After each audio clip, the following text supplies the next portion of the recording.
I recently saw the Spirited Away movie again, and my leftist brain started analyzing what was happening in the film. Spirited Away, as we know, is a movie that evokes the child in us whenever we see the movie. I think it's because of the art, the colors, the environment, the characters, the story, and the best part, the music. But it isn't just that. Though the storyline of The Spirited Away is just focused on the growth of Chihiro, the protagonist character, it shows how the social hierarchical structures, human relations, and political system affect the growth of the protagonist. As I interpret it, it's a critique of the social and political system we have.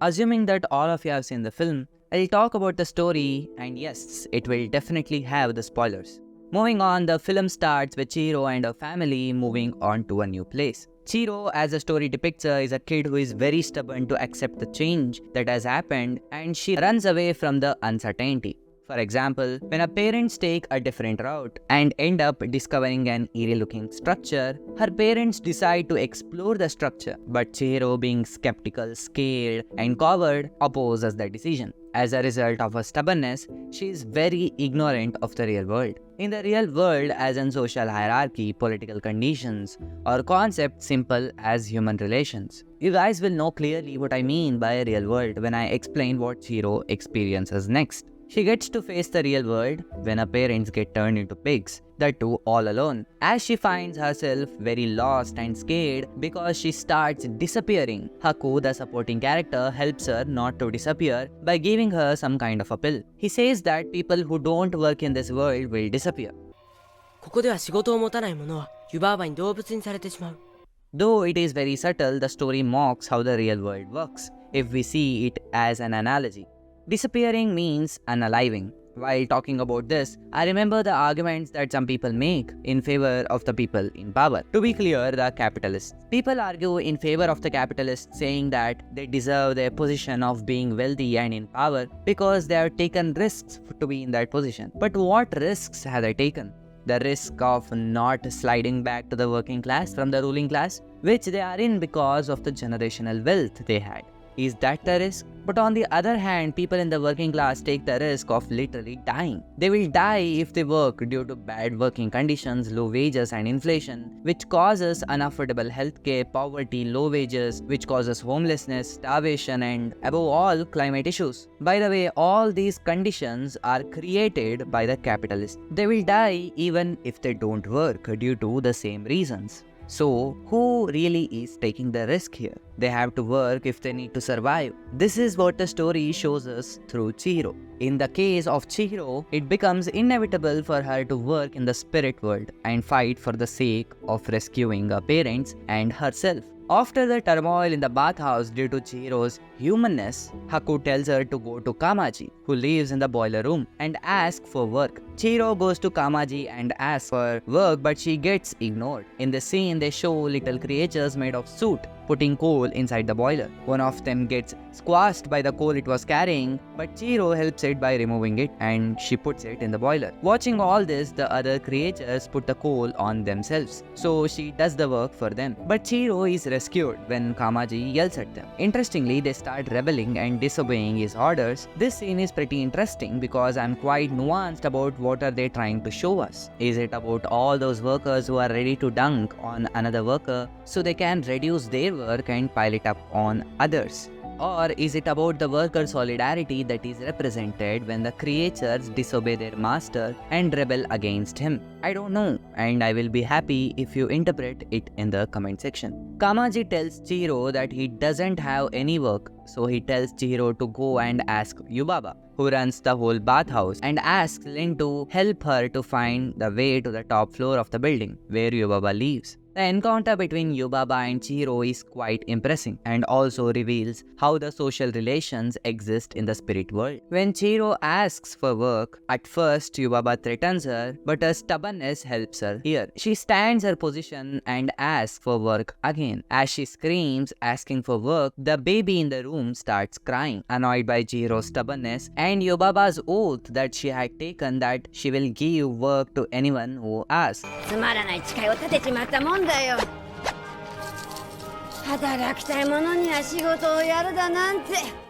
Yubaba agrees to give her work in the bathhouse, but while signing a contract, she keeps Chiro's name with her and gives her another name, Sen. This is a critique of the capitalistic system. This shows how the capitalistic system works and shows how workers will suffer under capitalism. Workers are alienated. They are alienated from their own identity, from their process of production, and from their fellow laborers due to competition. In Karl Marx's own words, alienation is the objective structure of experience and activity in capitalistic society. Capitalist society cannot exist without it. Capitalist society, in its very essence, requires that people be placed into such a structure, and even better, that they come to believe and accept that it is natural and just.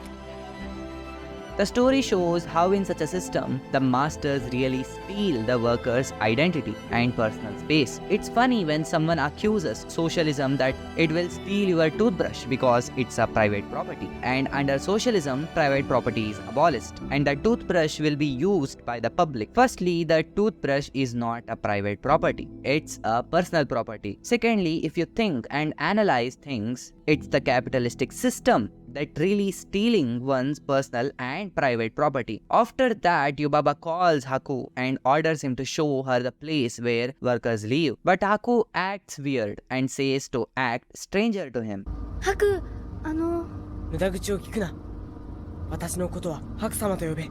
This shows how even Haku is alienated from his humanness and he has to act as he doesn't know Chihiro. Chihiro is taken to introduce to the fellow workers, and there the story shows how the workers live and sleep. Workers don't have their own personal space and they live and sleep in the same space as others. But as a contrary, Yubaba lives in a separate floor where she has ample amount of space. Shows how, though the workers are the ones who produce the value with their labor, the fruits of their labor is looted and enjoyed by their masters. The hierarchy in the spirit world is in this way. The bottom class, which is the exploited class, which is occupied by the working class. This class is exploited that they don't have any form of personal property and privacy. They are alienated from the fruits of their labor, their process of labor, and their identity itself. They live in the bottom floor of the building and all together in a very compact space. This hierarchy includes the suit creatures, the frogs, the human-like spirits, and Chihiro. In my opinion, suit creatures are the ones who are the most oppressed community. Their conditions give me the sense of child slavery being interpreted in the story.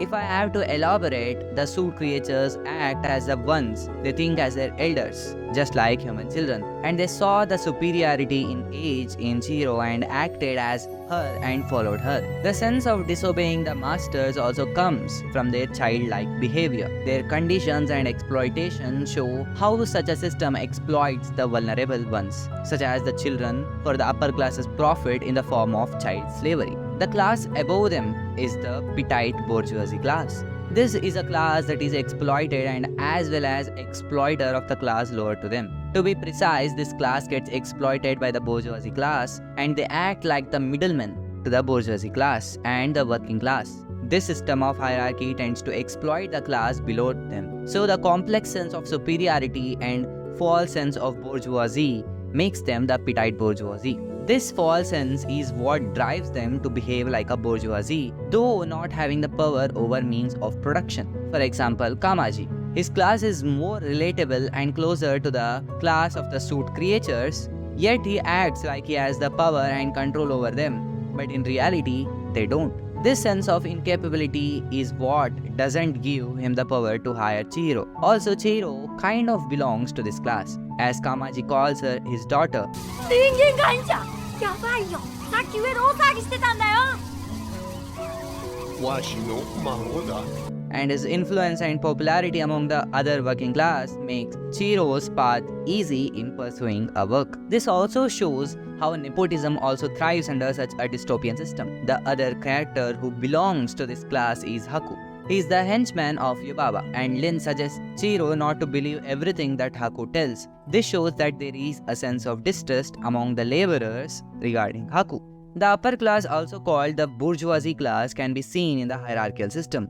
This class is one that exploits all other classes and steals the labor of the other classes. This class includes Yubaba and other spirits in the spirit world. This hierarchical system is also known in the building of the bathhouse itself. The ones that pay less and not so important customers bath in the lower floors, and as the valuability of the customers increases, the level in which they bath also increases. When the river spirit comes to the bathhouse, it is considered a lowly customer or not important customer because of its dirty, smelly, ugly appearance. And they give one of the bathrooms in the lower level, but they are surprised when it pays them with gold, which shows only people in power and people with money are the only valuable ones in a capitalistic society and system. Another interpretation is the hierarchy in the form of the race in the spirit world. There are 3 races in this world, they being the animal race, the human race, and the extraterrestrial race, or just call it the spirit race.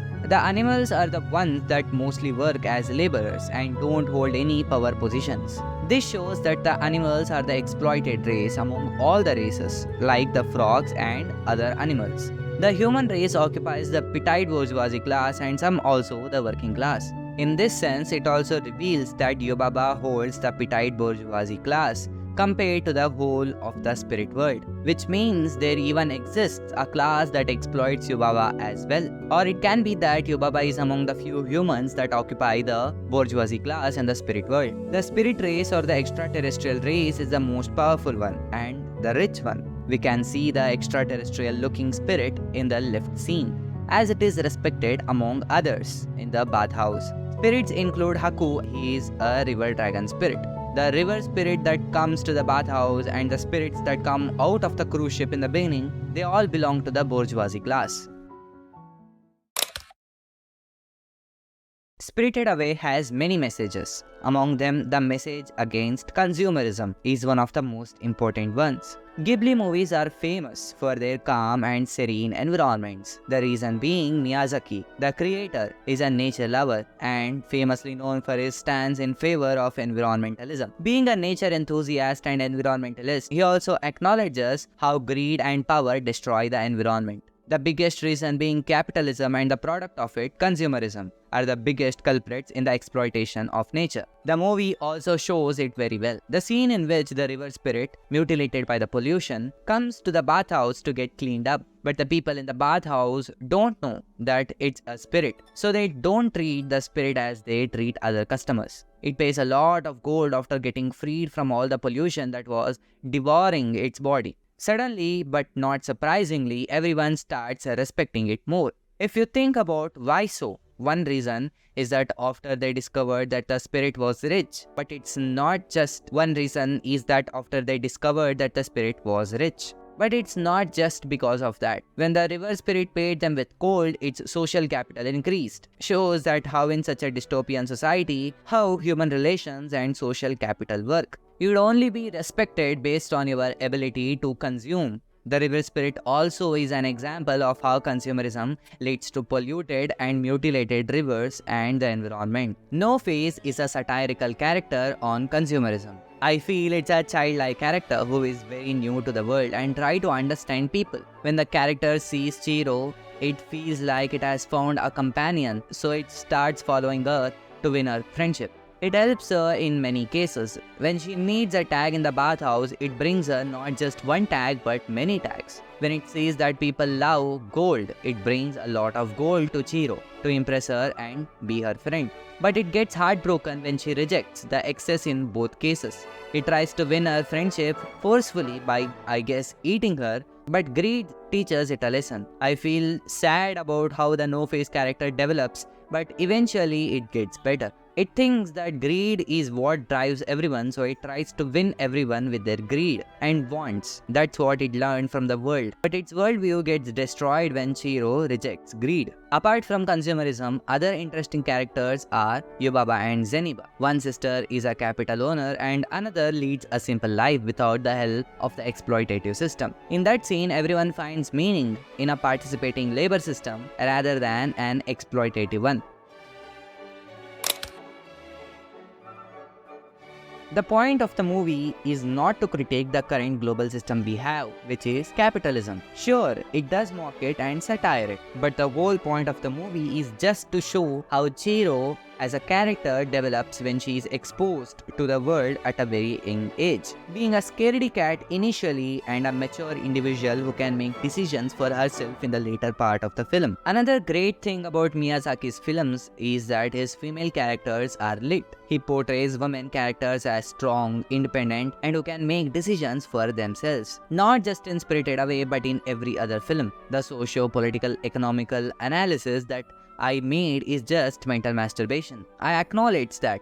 It's not the point of the movie, but it sure is a mockery of the system through the lens of environmentalism and labor exploitation. It's about the journey and growth of a kid in an already fucked up world and system, where she discovers how to survive. That's why I would say the critique of the system is just a side quest. It gives its audience to think about. The reason why I think that is because even in the end, the film doesn't show any progress in the material conditions of the workers or the exploited class in the bathhouse. From the start, it was only about the growth of Chiro as a character. The critique of the present socio-economic system is just among the many messages it conveys to its viewers. Well, that's just my dumb interpretation. I would be very interested in hearing yours. Do comment on it. And as this is a new channel, it would be very nice if you support me financially using Buy Me a Coffee. The link is in the description. Thank you.